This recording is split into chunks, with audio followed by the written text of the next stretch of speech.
Halo, selamat pagi Glenda dan juga sahabat Mira Aset. Jadi mungkin sudah mendengar emiten yang bernama Akra ya, AKR Corporindo, di mana perseroan bergerak di bidang distribusi BBM dan juga bahan kimia. Nah, ini kita mau bahas sedikit mengenai outlook daripada sektornya, yaitu distribusi BBM dan kimia dasar yang menurut kita akan menerima manfaat dari perkembangan mengenai energi demand, terutama kelistrikan dan juga perkembangan development yang sudah sangat cepat sekali, pesat sekali di dalam industri hilir base metal, antara lain nikel, bauksit, dan yang termasuk juga alumina.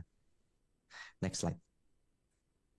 Jadi sebenarnya industri apa yang menjadi konsumen terbesar pada bisnis distribusi BBM? Yaitu ternyata industri batubara 49% dan diikuti oleh industri pertambangan lainnya sebesar 14%. Kemudian apa profil customer dari industri distribusi kimia dasar? Yaitu ternyata dari alumina. Alumina ini merupakan downstream produk turunan daripada bauksit.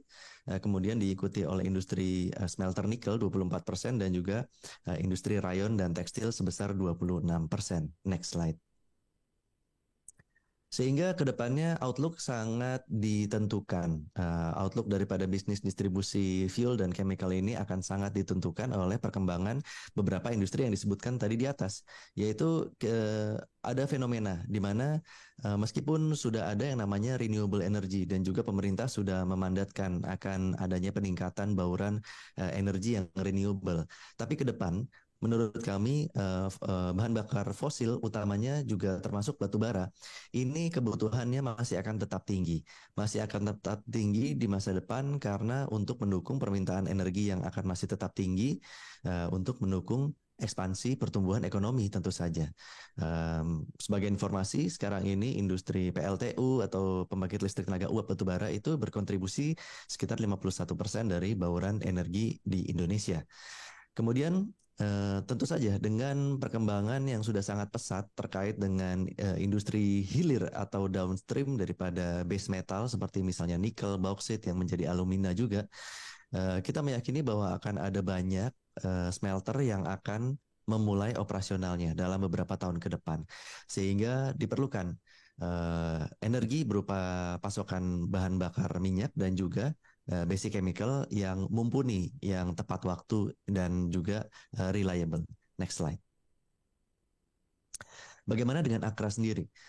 Saham Akra sejak pertama kali kami publikasi inisiasi report itu sudah mengalami kenaikan sekitar 25% dan sejak update kami terakhir di bulan Oktober juga sudah mengalami kenaikan sebesar 17%. Cukup baik ya, tapi meskipun bisnis distribusi BBM dan juga chemical di tahun 2021, 2022 itu terkena efek high base terkait dengan booming harga komoditas pada waktu itu. Namun ternyata ekspansi perseroan, ekspansi Akra ke bisnis lahan industri ini sudah berbuah hasil yang cukup signifikan.